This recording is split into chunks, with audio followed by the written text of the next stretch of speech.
So let's talk about Daniel Ricciardo.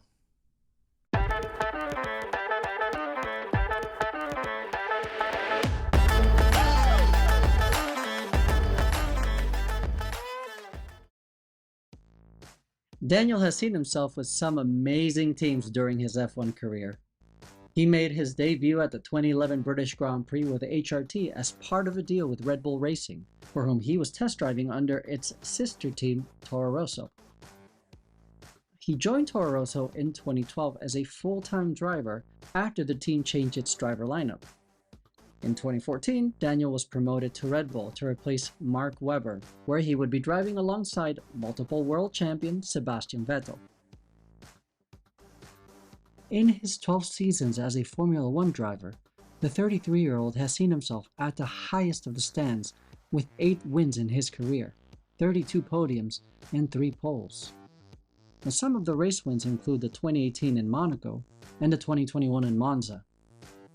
Now, it is also true that as talented as he is and the race wins he's had for these race-winning teams, Daniel finds himself in a very tough situation, one of the toughest since his move to McClaren.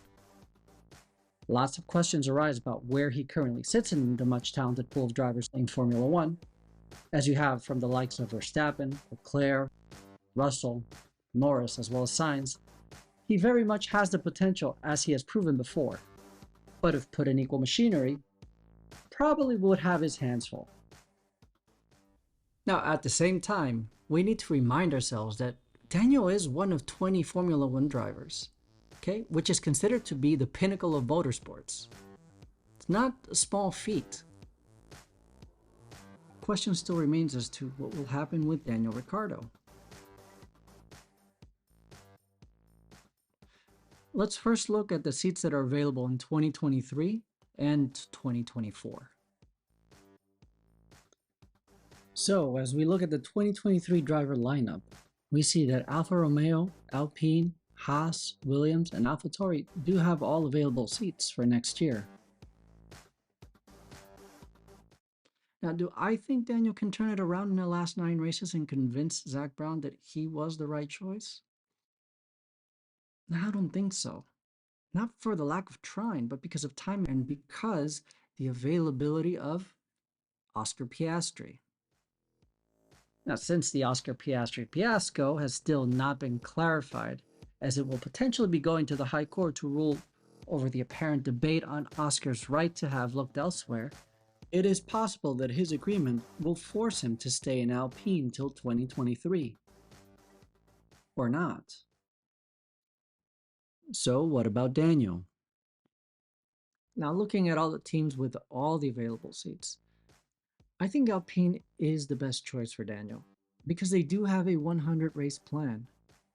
They're looking to reach the drivers in the Constructor Championship within 100 races. I mean, 13 races have gone, but that is the plan. And if I look at all the other teams, Alfa Romeo, I think they're going to stick with Joe. Haas is going to stick with Mick. Williams is, I hope they're going to go with Nick de Vries. That's a personal choice. And Yuki Tsunoda and AlphaTauri, I don't know. But definitely that's not a choice for Daniel. To me, again, Alpine is the strongest seat. But I don't think any of the 3 top runners, Ferrari, Mercedes, or Red Bull, are planning to change any of their drivers in the foreseeable future. I don't think even Lewis, which I think is going to probably extend his current contract all the way to 2024. Now, would the 100 race goal plan that Alpine has with Otmar Snafsauer,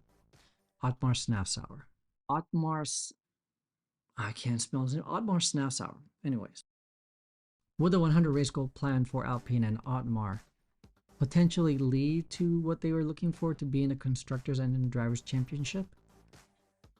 We will see.